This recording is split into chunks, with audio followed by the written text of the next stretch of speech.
Hello, অনেক দিন পর আমার নতুন একটা ভিডিওতে সবাইকে জানাই ওয়েলকাম। তো এই ভিডিওটা হচ্ছে বিয়েবাড়ির জন্য সাজুগুজু। তো সাজুগুজুতে আমি এক্সপার্ট একদমই নই। যেটুকু শিখেছি বা যেটুকু করি সবটাই হচ্ছে লকডাউনে ভিডিও দেখে দেখে শেখা। তো যেহেতু বিয়েবাড়ি ছিল একটু তো ভালো করে সাজতেই হবে, তাই প্রথমেই মুখে সিসি ক্রিম লাগিয়ে নিলাম।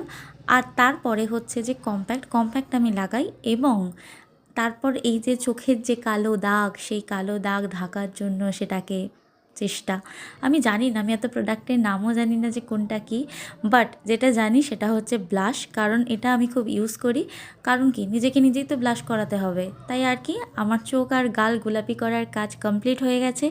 এরপর আমার এই বোঁচা নাককে একটু সোজা করার পালা, তো ওটাই করছি। তারপরে আর কি, তারপর আমার যেটা খুব পছন্দের জিনিস সেটা হচ্ছে যে কম্প্যাক্ট। আমি কম্প্যাক্ট ইউজ করতে ভালোবাসি। মোটামুটি বাইরে গেলে আমার সাজের মধ্যে এই কম্প্যাক্টটাই থাকে। তারপর আর কি, আমার শেষ হয়ে যাওয়া মাস্কারা থেকে যে ওটা দিয়েই তো হলো আমার আইব্রো তৈরি করার কাজ। কারণ অনেক দিন আইব্রো পার্লারে গিয়ে করা হয়নি। তো এরপর কি লাইনার, যেটা আমি একদমই নিজে নিজে পরতে পারতাম না, পরিয়ে দিত আমার বাপি। এখনও আমি পারি না, যা পারি সেটাই পরি। এবং কি লাইনারটা যে আমি পরি সেটাও ভালো হয় না।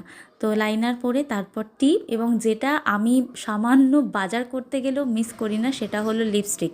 লিপস্টিক ছাড়া আমি বাইরে কিছুতেই বেরোবো না, যাই হয়ে যাক না কেন। আর এই সুন্দর লিপস্টিকটা আমাকে দিয়েছিল আমার পিসি। তো এরপর কি শাড়ি পরা কমপ্লিট। তারপর হচ্ছে বিয়ের পর যেটা সব থেকে ইম্পর্টেন্ট জিনিস, সেটা হলো গয়না পরা। কারণ না হলে বোঝা যাবে কি করে তোমার বিয়ে হয়েছে। তো এরপর গয়না পরে ভূত সাজার পালা। হার, কানের, আংটি, চুড়ি, হাজার রকমের জিনিস। আর এই এত জিনিস পরা আমার মতো গয়না পরতে বা গয়না পরতে অনিচ্ছুক মানুষদের জন্য যে কতটা চাপের, যাদের কাছে বিয়ের আগে পর্যন্ত গয়না বলতে শুধুমাত্র কানের দুল ছিল, তাদের কাছে যে কতটা কষ্টের সে আর কি বলবো। তো কিন্তু কি, তোমার আইডেন্টিটি, তুমি নতুন বউ, তোমাকে গয়না পরতেই হবে। তাই আর কি, গয়না পরা শুরু। হাত তো আমি একদমই পরতে পারি না, তাই আমার হাজব্যান্ড কি হার পরিয়ে দিচ্ছিল। এবং এরপরে আমি রেডি। আর একটা জিনিস বাকি রয়ে গেছে, সেটা হচ্ছে চুল, যেটা আমি একদমই করতে পারি না। তাই বিয়েবাড়ি যাচ্ছি তো চুল খোলা রেখে দিলাম, এর থেকে ভালো স্টাইল আর কী হয়।